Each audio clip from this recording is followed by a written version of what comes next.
Deməli yazır ki, ədədi 17-yə böldükdə, düzdür uşaqlar?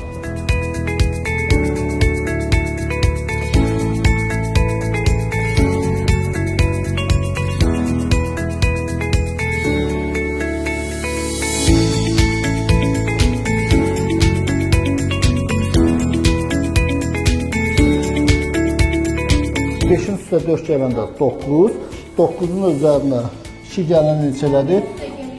Deməli olacaq, deməli 6, 11 üstə gələ x-ə, elədirmi?